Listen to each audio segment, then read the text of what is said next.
કર્યા એમાંથી નાભ નામના રાજા થયા, નાભે લગ્ન કર્યા એમાંથી સુદાસ નામના પુત્ર થયા, સુદાસે લગ્ન કર્યા એમાંથી સૌદાસ થયા અને સૌદાસે લગ્ન કર્યા એમાંથી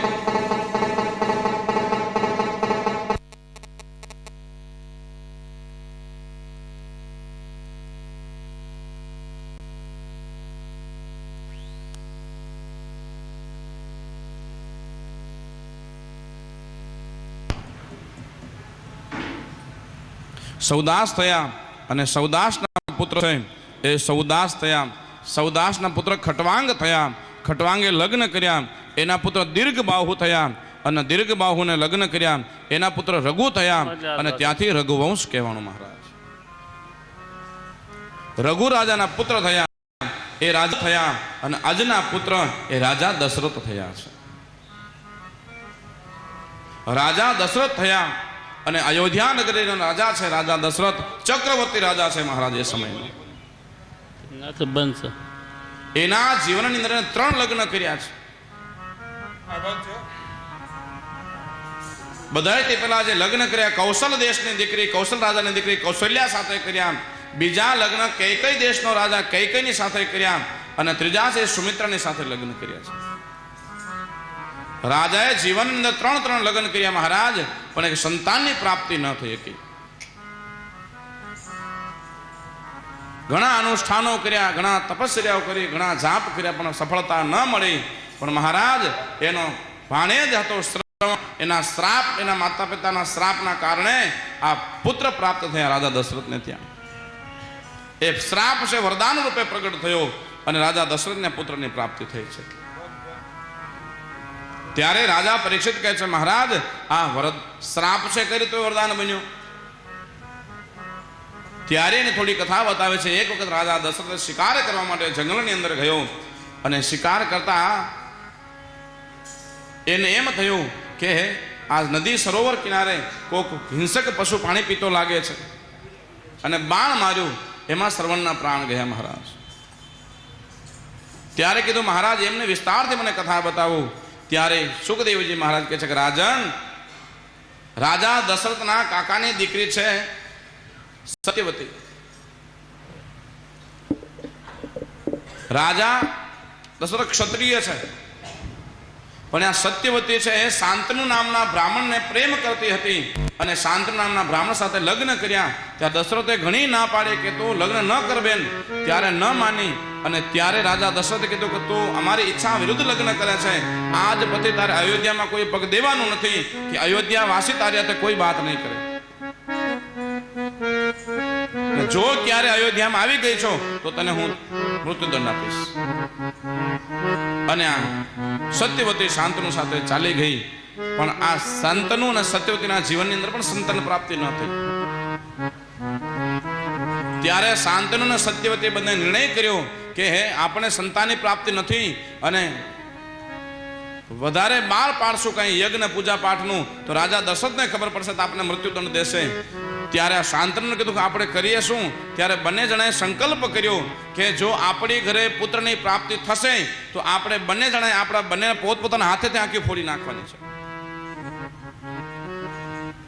એવો નિયમ લીધો બંને જણાએ અને પુત્રની પ્રાપ્તિ થઈ અને બંને જણાએ પોતપોતાની આંખી ફોડી નાખી અને એ પુત્ર નામ હતું શ્રવણ. અને શ્રવણ માતા પિતા વૃદ્ધ થયા. શ્રવણ સંસ્કારી દીકરો થયો અને વૃદ્ધ માતા પિતાને કાવડની અંદર લઈ આગળ પિતાજીને બેસાડ્યા, પાછળ માતાજીને બેસાડ્યા અને યાત્રા કરવા માટે કાવડ લઈને રાજા શ્રવણ નીકળ્યો. અને નીકળતા એના માતા પિતા કહે છે કે હે શ્રવણ, તું ગમે ત્યાં મને યાત્રા કરાવજે પણ અયોધ્યાની અંદર ભૂલથી ન જતો, નકર રાજા દશરથ મારી નાખશે. અને મહારાજ એ ત્યાંથી સરયુ કિનારે થઈ આ શ્રવણ નીકળતો હતો અને ત્યારે આ શાંતનુ ને સત્યવતીને ખબર ન હતી કે અવધનો કાંઠો છે મહારાજ. તરસ લાગી ત્યારે કીધું બેઠા અમને તરસ લાગી છે. ત્યારે શ્રવણે છે માતા પિતાની કાવડ નીચે મૂકી હાથમાં ઘડો લઈ અને પાણી ભરવા માટે ગયો અને મહારાજ એને શ્રવણને પાણી ભરવાનો થયો. આમથી રાજા દશરથને શિકાર કરવા માટે આવવાનું થયું અને ઘડામાં પાણી ભરે, ઘડાની અંદર હવા હોય, બહાર નીકળે પાણી અંદર જાય એટલે અવાજ આવે. ત્યારે રાજા દશરથે કાંઈ જોયું નહીં પણ એને એમ થયું કોઈ હિંસક પ્રાણી પાણી પીતો લાગે છે અને રાજા દશરથે બાણ તૈયાર કર્યો ધનુષ, અને સીધો બાણ માર્યો જોયા વગરનો, અને સીધો શ્રવણને લાગ્યો. અને શ્રવણે કીધું રામ રામ કહી, રામ મહારાજ બચાવો, કોણ છે કોણ છે? ત્યારે અવાજ આવ્યો. ત્યાં રાજા દશરથને એમ થયું કે કોક ભૂલ થઈ ગઈ છે મારા. જે ધોળી રાજા દશરથ છે એ શ્રવણ પાસે ગઈને કીધું કે આપ કોણ છો? ત્યારે કીધું હું શાંતનુ અને સત્યનો પુત્ર શ્રવણ છું મહારાજ. મારા માતા પિતા પાણી માટે વલખા મારે છે અને પાણી પીવા માટે ઘડો ભરવા માટે મારે બાણ લાગી છે. ત્યાં રાજા દશરથ કહે છે કે મારી ભૂલ થઈ, ભૂલથી બાણ મરાઈ ગયો. ઘણો સંવાદ બતાવ્યો છે બંનેનો. અને અંતે શ્રવણે કીધું કે મહારાજ મારા માતા પિતાને જળપાન કરાઈ આવો. અને શ્રવણના પ્રાણ ગયા છે. ત્યારે આ રાજા દશરથ છે હાથમાં ઘડો લઈ અને પાણી પાવા માટે આવે છે. ત્યારે પગનો અવાજ સાંભળી અને સત્યવતી કહે છે કે હે કોણ છો આપ, નજીક આવો છો? ત્યારે શાંતનુ કહે છે કે હે સત્યવતી આપણું શ્રવણ હશે? કે ના, આ શ્રવણના ડગલા નથી મહારાજ.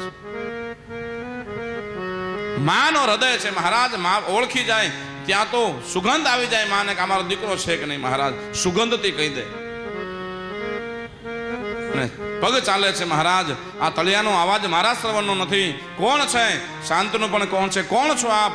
અને મહારાજ એ રડતા રડતા રાજા દશરથે કીધું છે કે હે સત્યવતી, હે શાંતનુ, હું રાજા દશરથ છું. દશરથ કીધું ત્યાં સત્યવતી ઊભી થઈ ગઈ હોંપાળે થઈને કે આ મારા પુત્રને મારી નાખશે.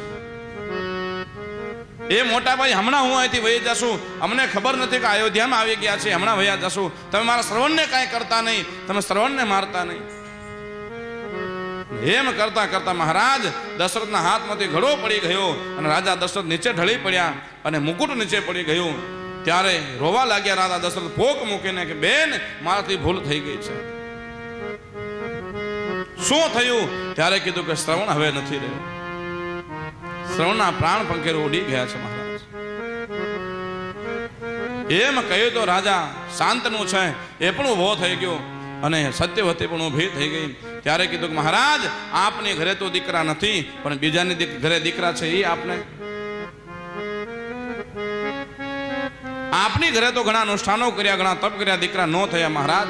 પણ અમારા દીકરા નથી ગમતા. મારા દીકરાનો શું વાંક હતો? લગ્ન કર્યા તો મેં કર્યા શાંતનુ સાથે. મારા દીકરાનો શું વાંક હતો? આપ એને શું કામ મારી નાખ્યો મહારાજ? પણ રાજા દશરથ પાસે કોઈ જવાબ ન રહ્યો. અને બંને જણા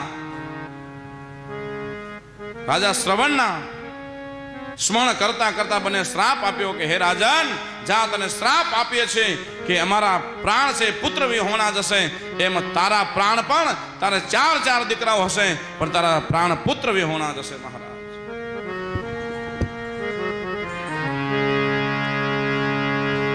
હે અંધા માત પિતા ટળવળતા, અંધા માત પિતા ટળવળતા, દીધો શ્રાપ જ મરતા મરતા, દીધો શ્રાપ જ મરતા મરતા. હે દશરથ મરજો પુત્ર વિયોગે કેતા, હાય હાય હાય. દશરથ મરશો પુત્ર વિયોગે કરશો, હાય હાય હાય. હે વિધિના લખિયા લેખ લલાટે સાસા, થાય થાય થાય. વિધિના લખિયા લેખ લલાટે સાચા, થાય થાય થાય. વિધિના લખેલા લેખ હતા મહારાજ. અને શ્રાપ આપ્યો. આ સત્યવતીને શાંતનુના બંનેના પ્રાણ ગયા. અને રાજા દશરથે એનો અગ્નિ સંસ્કાર કર્યો.